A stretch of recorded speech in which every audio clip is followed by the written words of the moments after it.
Good morning and good evening, ladies and gentlemen. Thank you for standing by for Yalla Group Limited's fourth quarter and full year 2025 earnings conference call. At this time, all participants are in a listen-only mode.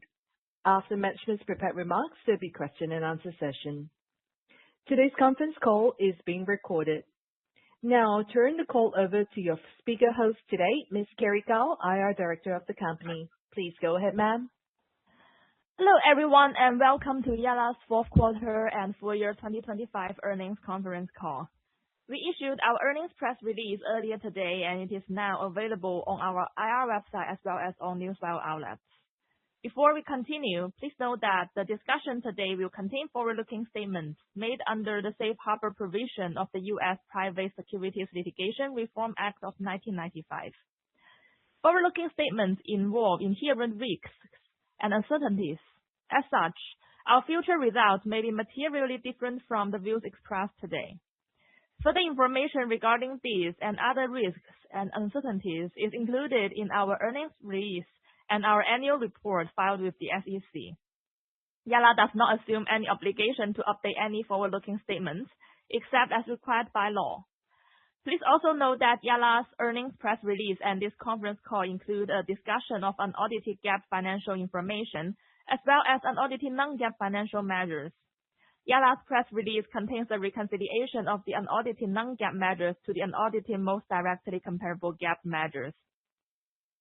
Today, you will hear from Mr. Tao Yang, our Chairman and Chief Executive Officer, who will provide an overview of our latest achievements and growth strategies. He will be followed by Mr. Saifi Ismail, the company's president, who will briefly review our recent business developments. Mrs. Karen Hu, our Chief Financial Officer, will then provide additional details on the company's financial results and discuss our financial outlook. Following management's prepared remarks, we will open the call to questions. Mr. Jeff Xu, our Chief Operating Officer, will join the Q&A session. With that said, I'd now like to turn the call over to our Chairman and Chief Executive Officer, Mr. Tao Yang. Please go ahead, sir. Thank you, everyone, for joining our fourth quarter and full year 2025 earnings conference call. We capped off 2025 with a solid fourth quarter thanks to continued execution excellence. Our fourth quarter revenues reached $83.9 million, approaching the high end of our guidance. For the full year, total revenues rose to $341.9 million, driven by exceptional performance across our product ecosystem. Our revenues from game services started to gain significant traction in 2025, growing 9.1% year-over-year. Benefiting from our deep dedication to our gaming business and effective marketing campaigns. We also continued to enhance profitability with net income growing by double digits, up 10.4% to $148.1 million. Our solid balance sheet and healthy cash flows enabled us to actively pursue new opportunities across the Middle East, while also consistently enhancing shareholder returns. As highlighted in Sensor Tower's latest report, 2025 marked a year of structural divergence in the global mobile gaming industry, moving away from broad-based market growth towards sub-markets with distinct economies, growth drivers, and competitive dynamics. Industry performance varied significantly by region. MENA's digital entertainment market continues to surge, while mature gaming markets growth pace has moderated. Amid this favorable trend, Yalla is poised to seize emerging opportunities in the MENA region and drive its next phase of growth. Several of our highly anticipated new game titles are advancing according to plan, led by official launch of our first match 3 title, Turbo Match. During the initial rollout, we strategically leveraged the group's internal traffic resources to cost-effectively drive users' acquisition for the first stage, efficiently establishing an initial user base across the Middle East. We saw good data results from previous trials, and the team is now diligently working to ensure our readiness for serving users at a potentially significantly larger scale. We will gradually scale our investment in external marketing to research a broader pool of potential users and progressively build this revenue stream. Meanwhile, our desert-themed SLG title, co-developed with a top-tier studio and featuring rich Arabic aesthetics and strategic gameplay, will start official promotion in Q2. As is typical in the gaming industry, monetization and growth will ramp up in stages over time. We expect to see revenues from these two new games come in the second half of this year. We appreciate your patience with our team, and we will provide more specific guidance on revenue scale once we have better visibility. We've been investing consistently in Match 3 and SLG games over the past few years and have built strong fundamental capabilities in both. We see great growth potential for these two genres in the Middle East and across global markets. Sensor data shows that strategy games and puzzle games, which include the Match 3 game category, were the two highest grossing genres worldwide in 2025, each generating annual revenues exceeding $10 billion. Given this industry trend and our expertise in these genres, we will remain focused on systematically expanding our Match 3 and SLG pipeline over the long term. Our development process is guided by data and learning from each iteration, strengthening our execution over time and positioning us to capture new opportunities and generate sustainable returns for the group.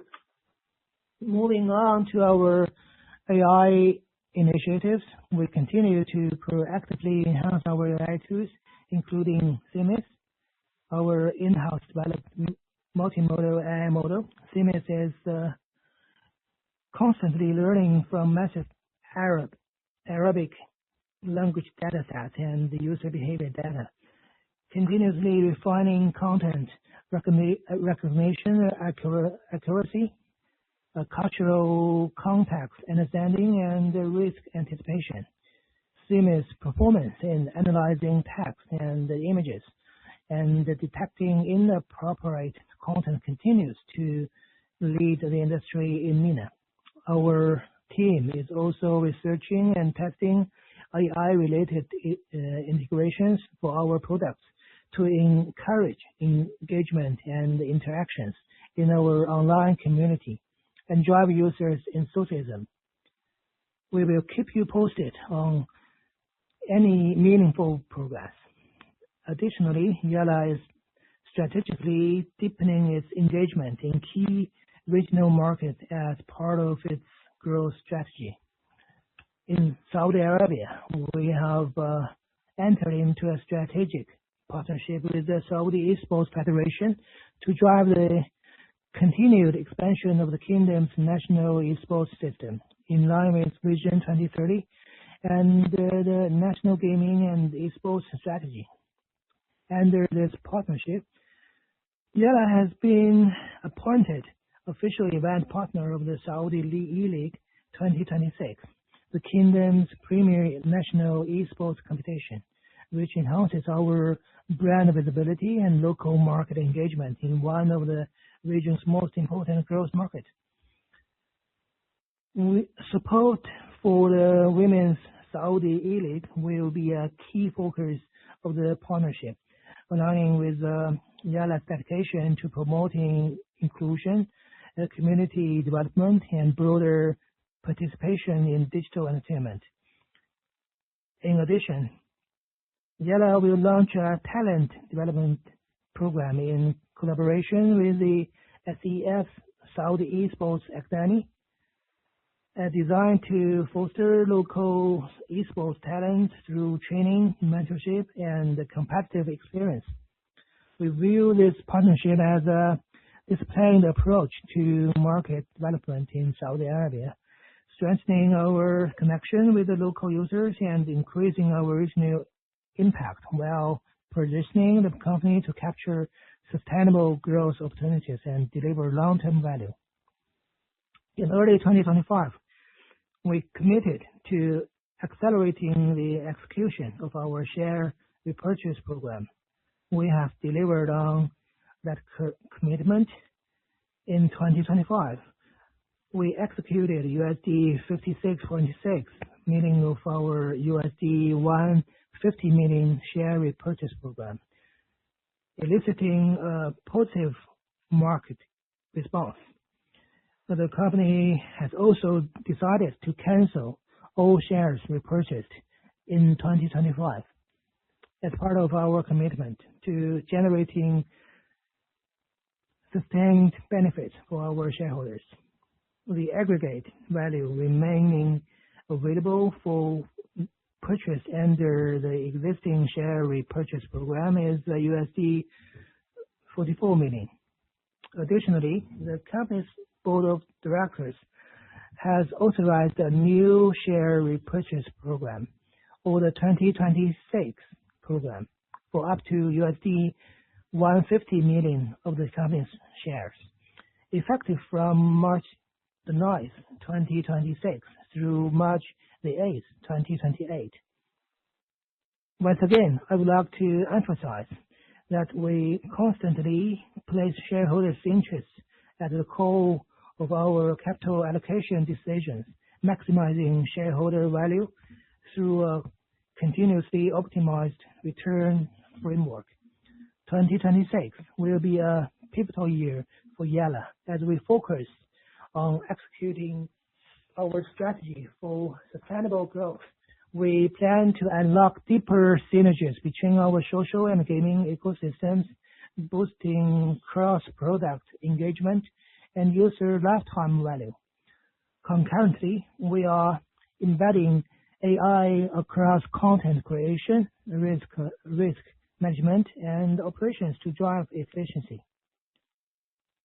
With a pipeline of new products, we are diversifying our ecosystem to lead in the rapidly growing MENA market.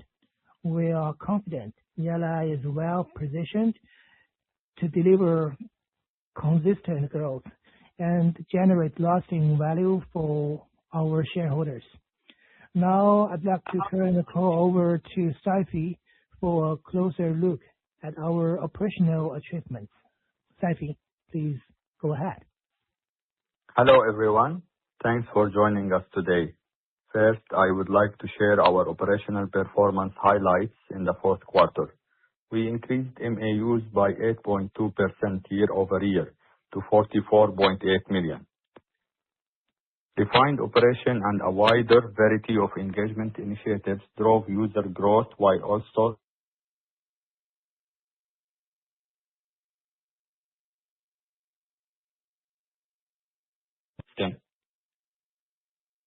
and leverage data-driven insights to enrich monetization scenarios. For paying users, we implemented targeted tiered strategies to fully unlock their spending potential.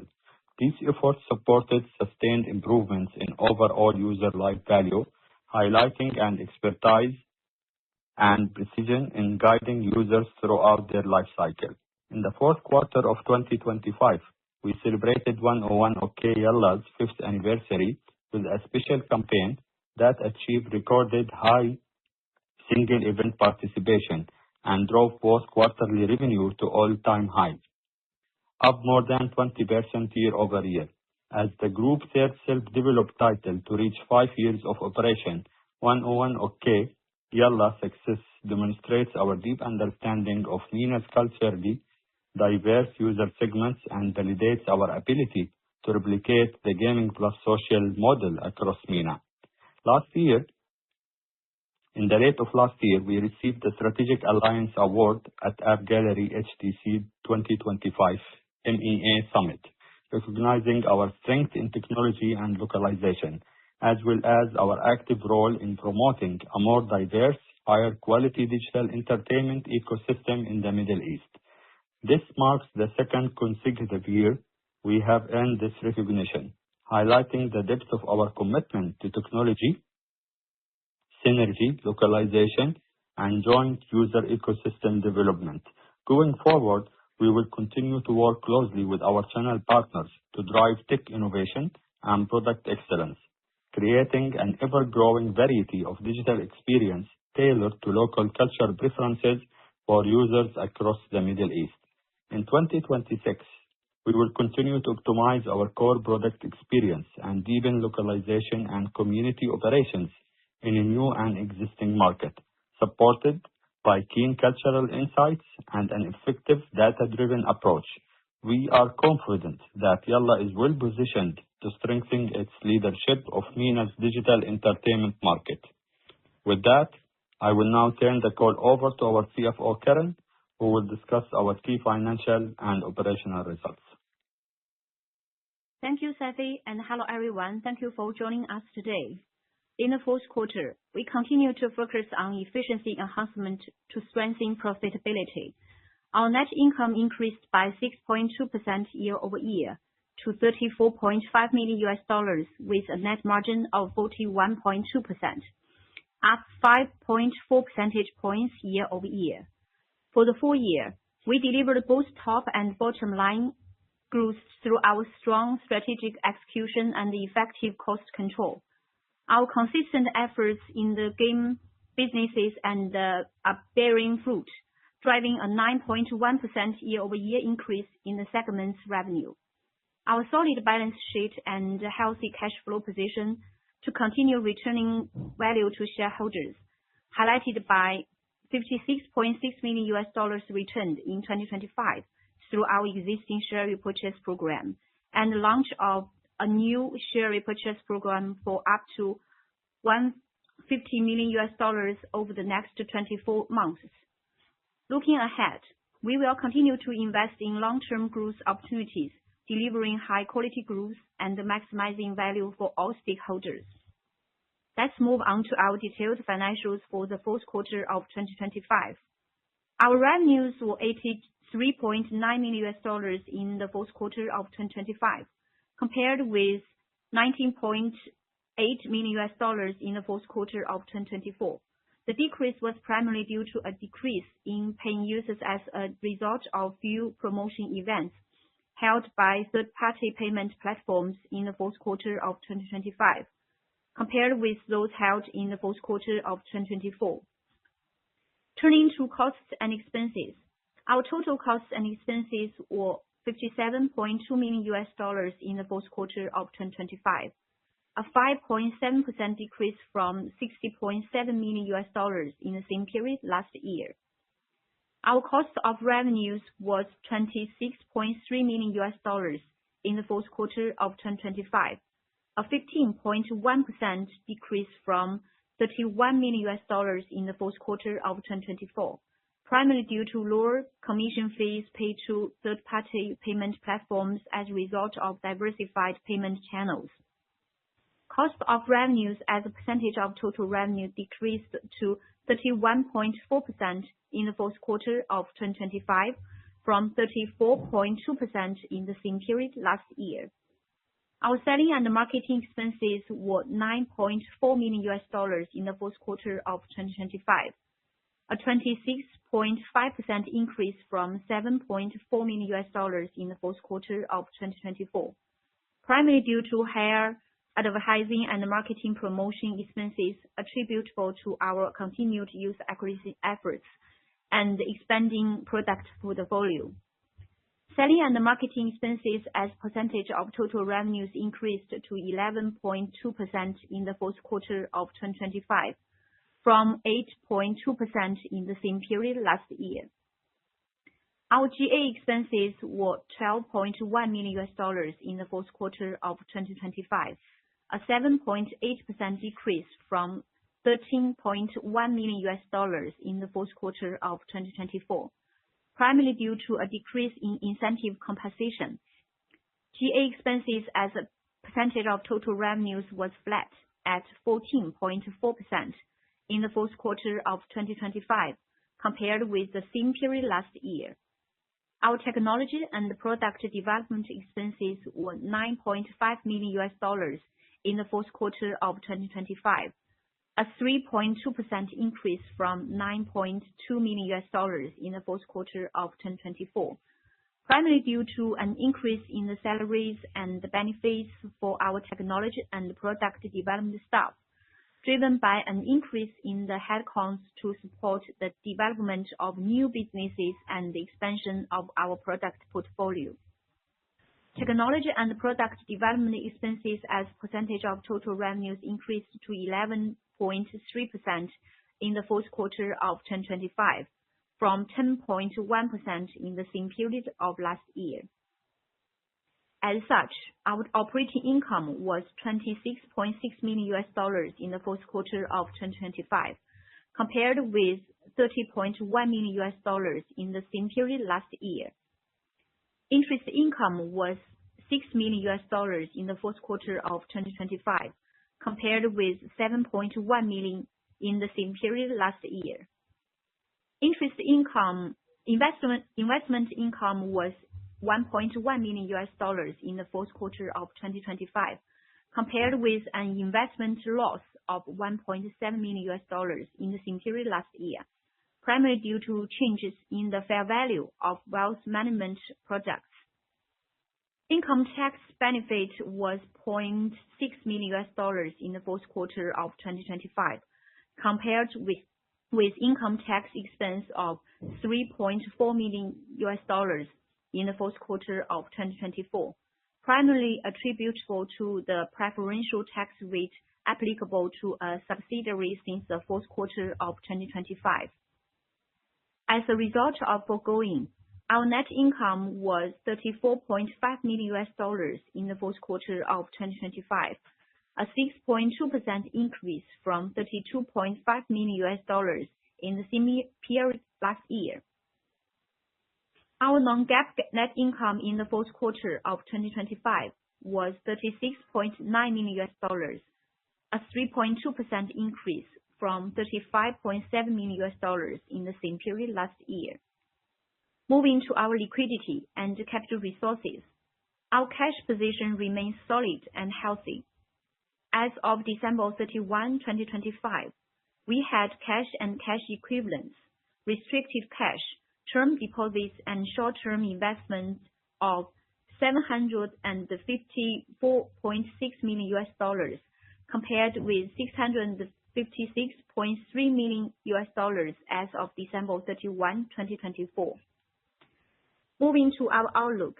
For the first quarter of 2026, considering the impact of Ramadan, which falls completely within the first quarter of this year, we expect our revenues to be between $75 million and $82 million. The above outlook is based on the current market conditions and reflects company's management's current and preliminary estimates of the market and operating conditions and customer demand, which are all subject to change. In the interest of time, please refer to our earnings press release for further details on our first quarter and the full year 2025 financial results. This concludes our prepared remarks for today. Operator, we are now ready to take questions. Thank you. We will now begin the question and answer session.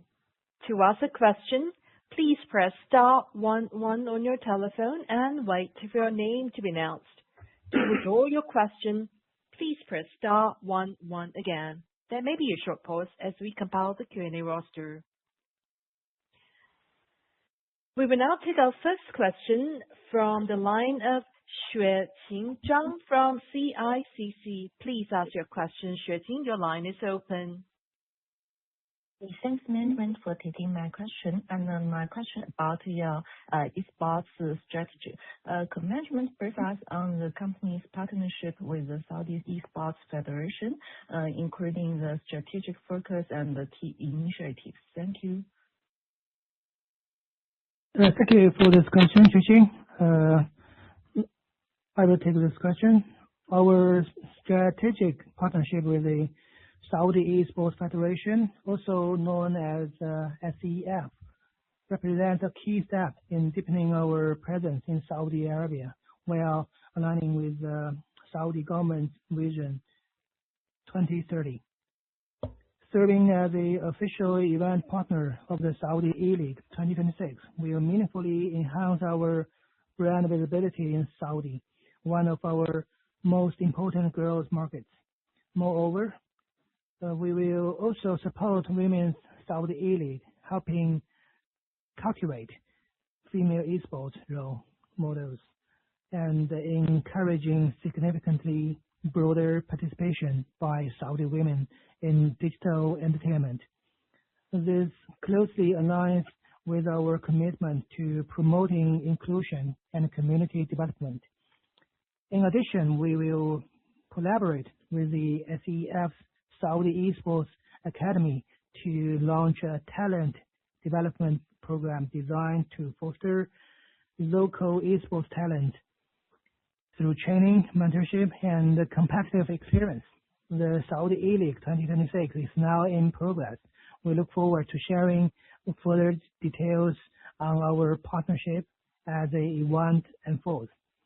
We believe this will enable us to cultivate deeper connection with the users in Saudi market and strengthen our regional influence, positioning the company to capture sustainable growth opportunities and deliver long-term value. Notably, this collaboration is not limited to a single tournament. It opens the door to broader possibilities.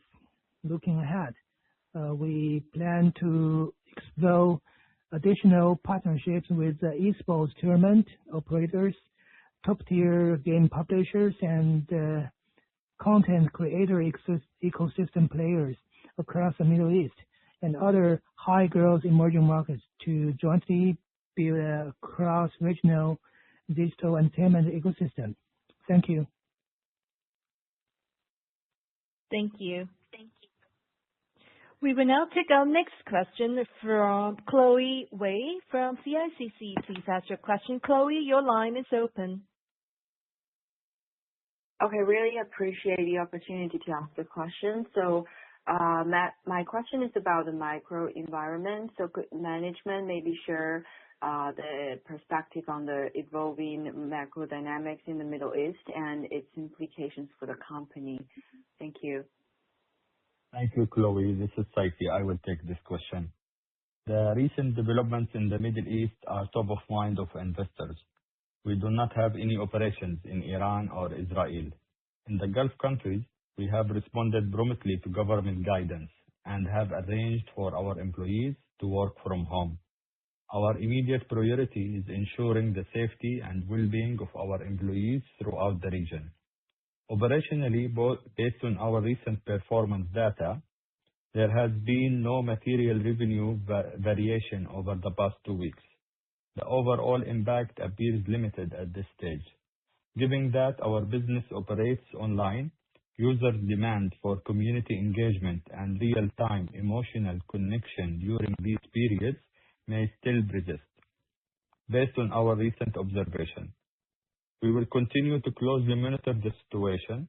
We stand ready to adjust our strategy as the situation evolves. Thank you. Thank you. We will now take our next question from the line of Tianhao Liu from CITIC. Tianhao, please ask your question. Your line is open. Okay, thanks for taking my question.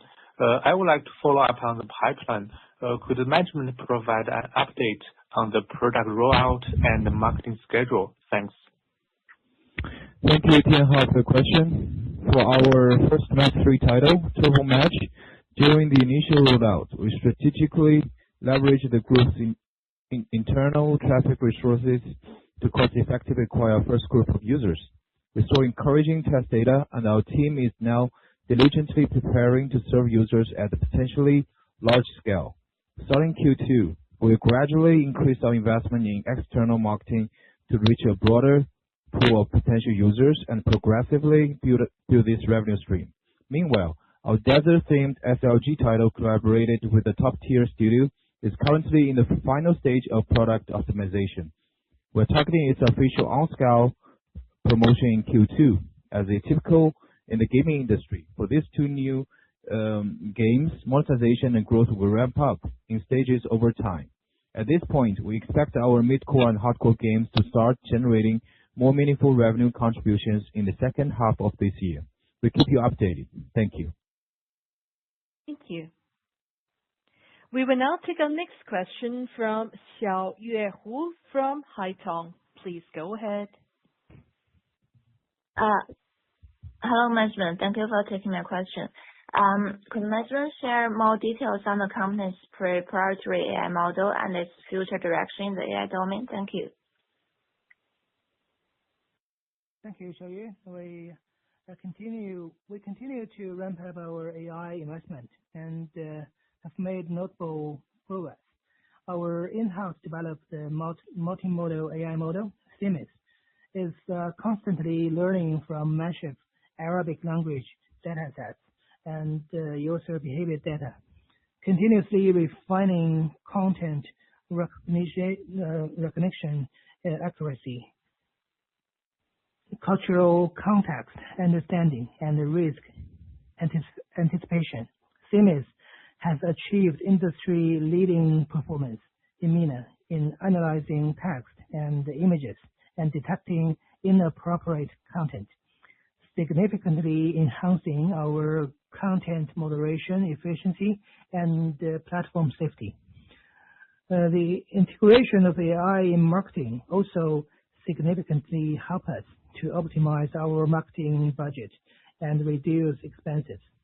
Beyond multimodal AI model, our team is also actively researching and testing AI-related integrations for our products, including AI-assisted content creation tools to encourage engagement and interactions in our online community and drive user enthusiasm.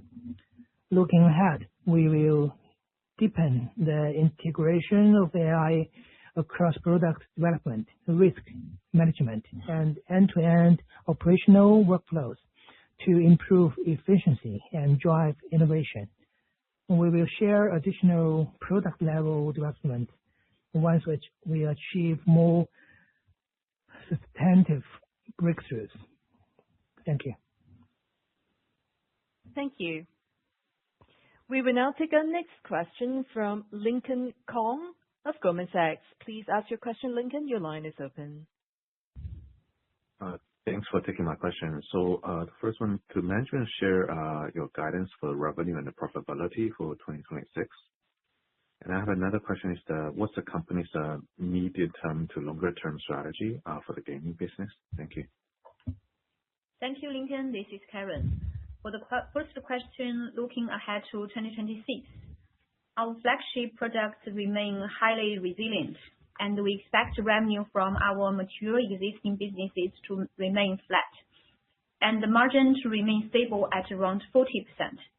As we gradually launch and promote new gaming products, we expect our mid-core and hardcore gaming businesses generating revenue in the second half of this year and emerge as a new growth driver. Regarding profitability, we will adopt a more dynamic management approach to optimize margins. We expect R&D spending to follow a trajectory similar to that of 2025, while marketing investments will be flexibly adjusted in line with new products' performance.